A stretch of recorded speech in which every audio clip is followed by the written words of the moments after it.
All right, JMC 6000 here, and in the JMC garage, I have before you the 2023 Ford F150 XLT FX4 package. Now, in my garage, it just barely fits with a little bit of room. I would have it outside, but at the current time, it is raining today. So, and it is a little wet, but I wanted to kind of show you around this vehicle. I have it on loan from Ford, so thank you, Ford, for giving me this vehicle. And later on in the video, I will display the MSRP, the sales tag, and all the features and the content that this particular truck has. Let's do a walk around of this vehicle. Again, it's an XLT crew cab. It's got the short bed to it. And I'll reveal the price at the end, so you want to stay tuned for that. This particular truck does not have bed liner or even as far as any kind of bed protection, but it does have the tailgate step, which is pretty cool. Anyway, that works like that. That comes up like that. Pretty cool when they get inside the bed. That way I'm not going to do that because my garage, I would get my head on the door, so we're going to put that up real quick. Don't want to wear sandals in the wet. Anyway, so again, this has the 17-inch rims on it, and let's see here. Has the chrome step bars. They're actually not real chrome though. The chrome is actually aluminum. It's actually chrome plated aluminum on those, or maybe it is a polished aluminum. All I know is it's not real chrome or chrome with metal. Some pretty cool features about this truck. It does have the towing package, so you get this massive, massive towing mirror, which is pretty cool. You get this top mirror is power, but the bottom part is manual. But again, massive towing mirrors on this truck. It does have a 360-degree camera, so you got a front camera underneath the Ford symbol. Of course, you got the back camera on the tailgate, and you do get two side cameras, one right here. Right there. Oh, there it is, right there. That is an LED light because this does have the zone lighting, which is pretty cool. So you get LED lights underneath the mirror. Then you can turn on the headlights independently. You turn on the back independently. This is missing one feature. It says it on the Maroni or the window sticker, and that is it does not have the camera in the third brake light. It actually has a delete for that. I guess they ran out of third brake light cameras. But anyway, this truck doesn't have it, even though this does have the 360-degree camera package, and it should. Let's show you underneath the hood before we go inside. Again, this truck is an FX4 package, 4x4 model, and it comes equipped with the beautiful 5-liter Coyote V8. Twin independent variable cam timing, has direct and port injection. Also, this engine produces 400 horsepower and 410 pound-feet of torque. This engine does not, or this truck is not equipped with the Pro Power on board, so all you have is a 400-watt outlet inside and in the bed. This does come with an AGM, which is pretty cool. It has a AGM battery, not just a regular lead-acid battery, so I'm pretty impressed with that. Anyway, this engine is pretty easy to work on, very easy to service. Oil filters right out front. All your checkpoints, you know, as far as coolant.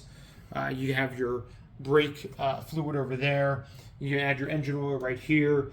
Spark plugs are pretty easy to get to. Air filter right up front here underneath this cover. Very easy vehicle to work on. It is a little bit higher up, so you may need, like, you know, depending on your size or how tall you are, you may need a step to get in. But very cool truck nonetheless. Let's go ahead, and what we're going to do now is we're going to go to the driving portion of this video, and I'll give you kind of insights of what I think when I was behind the wheel driving this thing, how I interact, or how the vehicle interacts with the 10-speed, with the 5-liter gas mileage I'm getting currently, and those things of that nature. So let's go to that driving portion now, and then after the driving portion, we're going to go over my 3 likes and dislikes about this particular vehicle, and we'll close up the video for today. Awesome. Stay tuned. All right, JMC 6000 here behind the wheel of the 2023 F150.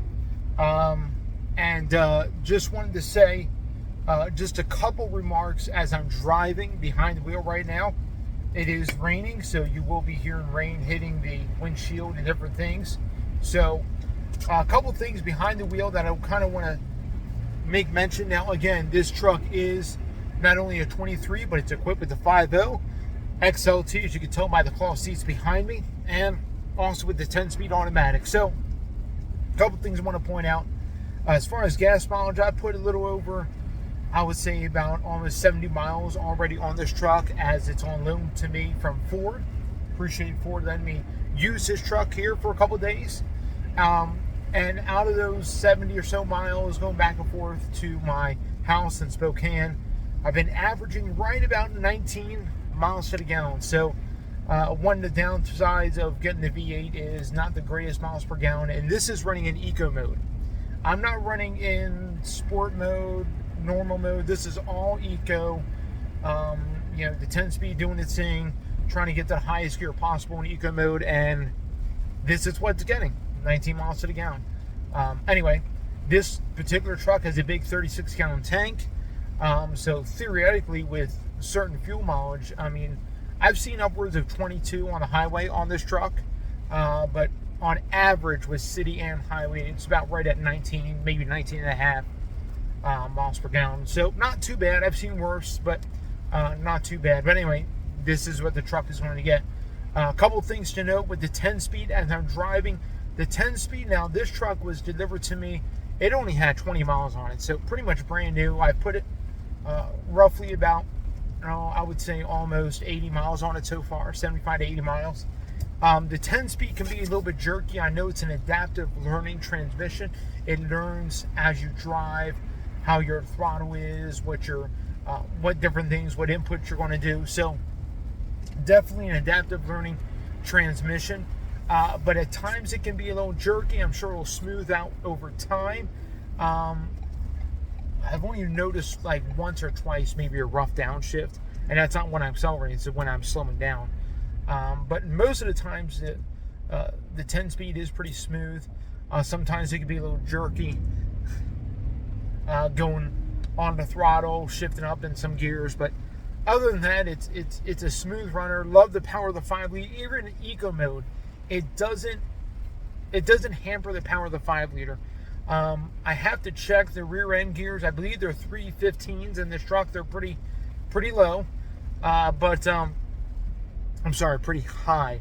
Low gears would be like 373s or 410s. But anyway, they're pretty highly geared for highway use in this truck. Even though this does have a tow package, I have to double check on the gear end or the rear end ratio.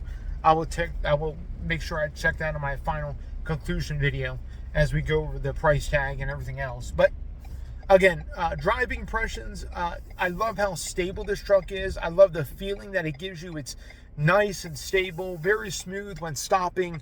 It has a 17-inch XLT rims running the Pirellis on there, and they seem to be pretty smooth tires. I've been impressed with the traction they have even in the wet.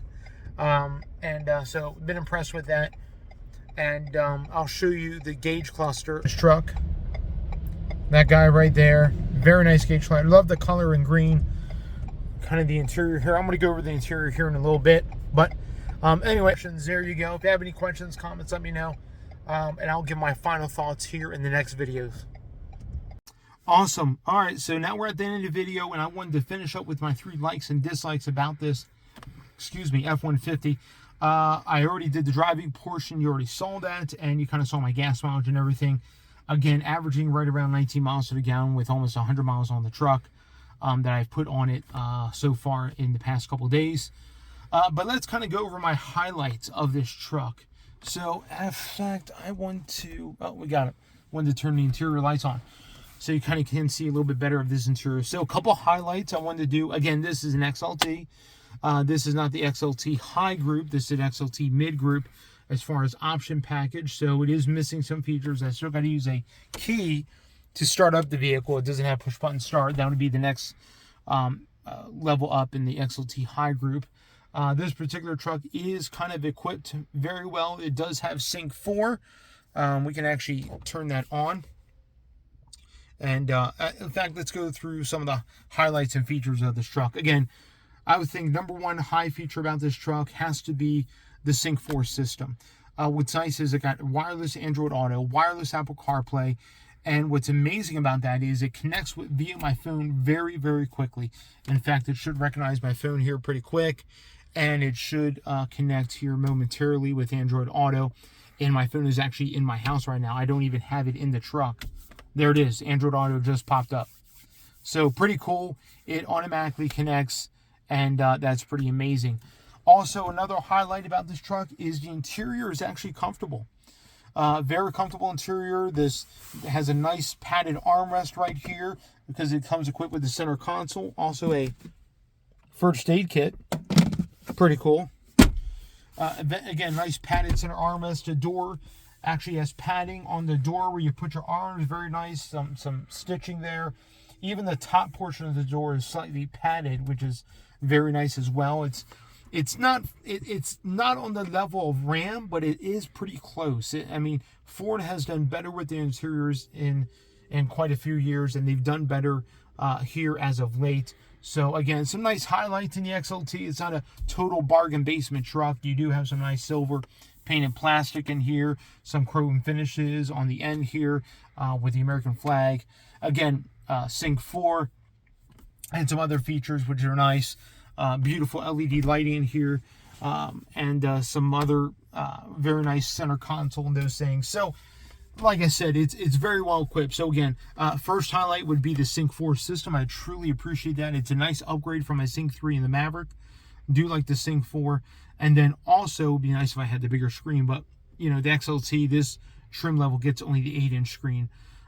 This also particular truck does have Pro Trailer Backup Assist. And with the 360-degree camera, it's not going to activate now because I don't have the ignition on, but it comes up with different views and whatnot. You also get a hazard. You also get hill descent control and traction control off, which is all nice because it's all hard buttons, easy to get to, easy to kind of turn those on or off or get to them as you will. Cool. The dual glove box, have that upper portion, and then there's the lower portion. Very nice. Again, so those are a couple highlights. One other highlight I have to say, and this is totally unrelated to the interior. In fact, the interior is very comfortable to live with. Love the steering wheel, and the leather wrap is very nice and good texture to it. Another highlight for this truck as well is going to be the powertrain. I mean, I run it in eco mode, and I never feel like the 5-liter is. Some people complain that the 5-liter doesn't have a lot of low-end torque. I didn't find that to be the case. In fact, combination of the 5-liter and the 10-speed is it has plenty of low-end torque, even to get out of its own way. So that's very nice. Now, a couple lowlights for the F-150 here as we're reviewing this guy, the 2023. Number one, again, the fuel mileage. It's not all that great. I don't know how much better it would be. I've heard reports that the 2.7 does pretty good. If this had the 2.7, love to test that out. But the 3.5 gets about the same as the 5-liter if it's naturally aspirated, or not naturally aspirated, if it's the 3.5 non-power boost. The hybrid version of this truck actually gets pretty decent fuel mileage, up to about 23, 24 from different reports, so it's pretty decent. So again, one low light has to be fuel mileage, but there again, if you're getting one of these, you kind of know going in that the fuel mileage probably isn't going to be the best. But you know, you want to get something that can tow, you want to get something that can haul a lot of people. Another kind of bonus about this truck is that the back is just huge. I mean, the room back there is just massive, and puts mid-size trucks, compact, anything else really that's on a full size to shame. So again, one of the low light has to be fuel mileage. Another low light has to be as much as this interior is comfortable, there are some things that Ford kind of cheaped out on. Real quick, the visors have no light on them at all, so you can't see yourself at night. Not that it really matters, but yeah, there's no light for the visors at all. There's these visors, they do extend, but there's nothing else really fancy about them. Anyway, another thing I would have to say is some of the cheap plastic. Again, I know this is an XLT, but for the price, which I'm going to show you here in a bit, I would expect just a little bit better materials. Again, the interior works, it's fine. It's almost a level of Ram, but not quite there, the 1500 Ram. So anyway, and then kind of another low light besides the interior, which I've talked about to death, would have to be the ride can be a little bit jiggly. It's definitely a solid feeling truck, but the ride itself can be a little bit jostling, a little bit, as my wife would put it, vibration. She has felt in having felt in the Maverick or in other small trucks or in other trucks in general. You kind of feel it in this just a little bit, just different vibrations that you get through the interior. So, and then finally, the biggest low I have for this truck, did we go over 3? I don't know. Who cares? So let's go ahead and bust out the window sticker. So I know vehicles are getting more and more expensive, but that right there is crazy. $62,290 for an XLT truck. This is not even a Lariat. This is not even a higher package than that. It's an XLT. It's a mid-grade truck. I would consider the Lariat a mid-grade truck. This is still just above base. And what's crazy is the pricing of full-size trucks is absolutely insane. So for me, the biggest low is the price. $62,000 is just mind-boggling to me. It has the truck starts at $50,000, and it has $11,000 worth of options tacked onto this particular rig. And just I can't imagine paying $62,000 for this. I mean, it doesn't even have a sport package, doesn't have, I mean, it has some decent packages attached to it, but man, doesn't even have adaptive cruise, just has regular cruise. That's kind of a bonus low light. Doesn't even have adaptive cruise, just regular. Where for $62,000, I think there can be much better vehicles or even different packages on a full-size truck that you can get for that kind of money. I don't see how this thing is that much, and yet I'm still dealing with 17-inch rims, still dealing with not even adaptive cruise, still dealing with just basic. I mean, granted, it has blind spot monitoring and maybe cross or front collision warning, but that's about it. I mean, there's not a lot of safety features that are really enhancing your driving experience. Just, man, 62 is a lot of a pill to swallow for something as, to say lightly, sparse in its interior appointments and everything else. I mean, for $62,000, I know it's not knocking on luxury, but man, it'd be nice to have something like a Lariat or something like that, for that kind of money. And I bet you I can get a Lariat without any options and be right around that price, maybe a little bit more. So something to think about. Again, this is kind of my highs and lows of this truck. If you guys like this content, go ahead, like, comment, subscribe to my channel. I upload a video every Wednesday, and just now I'm starting to do some live sessions on Saturday afternoons, actually Saturday evenings. So stay tuned for that. Usually I'll bring it up around 6 o'clock Pacific Standard Time. So keep in mind about that. If you have any questions, comments, please put that in the comment section. Love to hear those, love to answer those, and I try to keep track of them. All right. You guys be blessed. Have a wonderful and a blessed day, and we'll look forward to seeing you in the next one. Awesome.